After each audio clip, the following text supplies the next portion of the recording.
Hello everyone, greetings dear. कैसे हैं बेटा आप सब? आशा करती हूँ सभी स्वस्थ होंगे। तो बेटा आपकी भी वर्कशीट आ गई है। शिक्षा निदेशालय राष्ट्रीय राजधानी क्षेत्र दिल्ली की ये वर्कशीट नंबर है बेटा 5 आपकी। और ये बेटा 7th क्लास की हिंदी की वर्कशीट है और पाठ है हमारा दादी माँ। तो पाठ को बेटा आप अपनी जो है एनसीईआरटी की बुक से पूरा रिवाइज कीजिए, क्योंकि एक बार आप रिवाइज कर लेंगे तो आपको वर्कशीट जो है अच्छे से समझ में आ जाएंगी। तो ये है बेटा 8 अक्टूबर 2020 की वर्कशीट। यहाँ विद्यार्थी को अपना नाम लिखना है और यहाँ अपने कक्षा अध्यापक का नाम लिखना है। तो चलिए बेटा पढ़ते हैं, देखते हैं वर्कशीट में दिया क्या गया है। प्यारे बच्चों, इस बार जो पाठ हम पढ़ने जा रहे हैं उसका नाम है दादी माँ। नाम से ही आप समझ गए होंगे कि लेखक अपनी दादी को याद करते हुए लिखते हैं कि उनकी दादी किस प्रकार सबका ख्याल रखती थी। आइए जाने लेखक क्या कहते हैं और पूछे गए प्रश्नों के उत्तर दीजिए। यानी कि जो है हमें इस जो है पैराग्राफ में हम पढ़ेंगे कि लेखक की दादी क्या कहती थी और वो सबका कैसे ख्याल रखती थी। तो चलिए पढ़ते हैं। तो दादी माँ को गांव के 50 किस्म की दवाओं के नाम याद थे। यानी कि लेखक की जो दादी माँ थी उसको जो है दवाई के 50 किस्म के दवाइयों के नाम याद थे। गांव में कोई भी बीमार होता उसके पास पहुंचती और वहां भी वही काम। क्या काम बेटा? हाथ छूना, माथा छूना, पेट छूना और फिर भूत से लेकर मलेरिया, सरसाम, निमोनिया तक का अनुमान विश्वास के साथ सुनाती।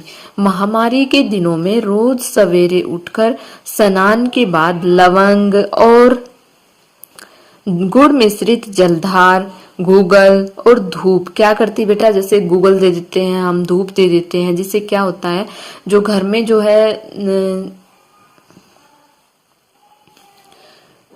धूप देती। सफाई कोई उनसे सीख ले। यानी कि जो है लेखक की दादी माँ बहुत सफाई रखती थी। दवा में देर होती, मिश्री या शहद खत्म हो जाता, चादर या खिलाफ नहीं बदले जाते तो वो जैसे पागल हो जाती। बुखार तो मुझे अब भी आता, नौकर पानी दे जाता, मेस महाराज अपने मन से पकाकर खिचड़ी या साबू यानी कि साबूदाना की खिचड़ी, डॉक्टर साहब आकर नाड़ी देख जाते और कुनैन मिक्सचर के तीखेपन के डर से बुखार भाग भी जाता। यानी कि बुखार में जो है कुनैन की गोली दी जाती थी ना बेटे, पर न जाने क्यों ऐसे बुखार को बुलाने का जी नहीं होता था। तो देखिए ये बेटा हमने एक पैराग्राफ पढ़ लिया है, इसी के बेसिस पर कुछ प्रश्न दिए गए हैं हमारे। चलो हम प्रश्न को हल करते हैं। सबसे पहला प्रश्न है हमारा बेटा कि गांव में कोई बीमार होता तो उसके पास पहुंचकर दादी माँ क्या करती थी। तो हमने वर्कशीट में पढ़ा है कि दादी माँ जो है बीमार आदमी के पास पहुंचकर पहले क्या करती? हाथ छूती, माथा छूती, पेट छूती और उसकी बीमारी का जो है अनुमान लगा लेती कि उसे बुखार है, निमोनिया है या उसे सरसाम है, मलेरिया हुआ है, जो कुछ भी हुआ उसका अनुमान लगा लेती थी वो।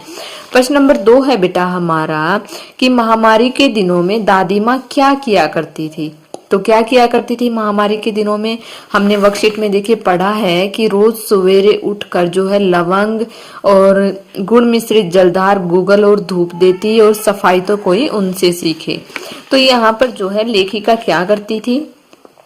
लेखक की दादी माँ क्या करती थी कि जो है महामारी के दिनों में दादी माँ रोज सवेरे उठकर स्नान के बाद लवंग और गुड़ मिश्रित जलधार, गूगल और धूप देती थी पूरे घर में। तो आगे है बेटा हमारा प्रश्न नंबर 3 है बेटा हमारा कि लेखक को बुखार आता तो नौकर और महाराज उसके लिए क्या करते। तो हम यहाँ पर लिखेंगे बेटा, देखिए हमने वर्कशीट में भी पढ़ा था यहाँ पर ऊपर कि जब भी बुखार आता तो क्या करते थे? नौकर तो पानी दे देता था और मेस महाराज अपने मन से पकाकर खिचड़ी या साबू। तो यहाँ पर हम लिखेंगे बेटा कि जो है नौकर, लेखक को जब भी बुखार आता था तो नौकर उसे पानी देता था और मेस महाराज, और यहाँ पर हम लिखेंगे बेटा मेस महाराज उसे खिचड़ी और साबूदाना बनाकर देता था। तो प्रश्न नंबर 4 है बेटा हमारा कि दवा में देर होती, मिश्री या शहद खत्म हो जाता, चादर या खिलाफ नहीं बदले जाते तो वे जैसे पागल हो जाती। रेखांकित यानी कि देखिए वे जैसे पागल हो जाती, रेखांकित शब्द किसके लिए प्रयोग किया गया है और वे ऐसा क्यों करती थी। तो बेटा जो है रेखांकित शब्द हमने वर्कशीट में भी पढ़ा है कि रेखांकित शब्द जो है दादी माँ के लिए प्रयोग किया गया है, क्योंकि कोई भी बीमार हो जाता तो वह परेशान हो जाती थी। और हम यहाँ पर लिख सकते हैं बेटा कि महामारी के कारण भी वो ऐसा करती थी। तो आगे है बेटा कि प्रश्न नंबर 5 है हमारा कि इस समय कौन सी महामारी चल रही है। तो कौन सी चल रही है बेटा, कोरोना महामारी चल रही है। और उससे बचने के लिए हमें क्या क्या करना चाहिए। तो जो है कोरोना महामारी चल रही है, हम लिखेंगे कि इस समय कोरोना महामारी चल रही है। और हम यहाँ पर लिखेंगे कि कोरोना महामारी से बचने के लिए हमें निम्नलिखित उपाय करने चाहिए। कौन कौन से बेटा, सबसे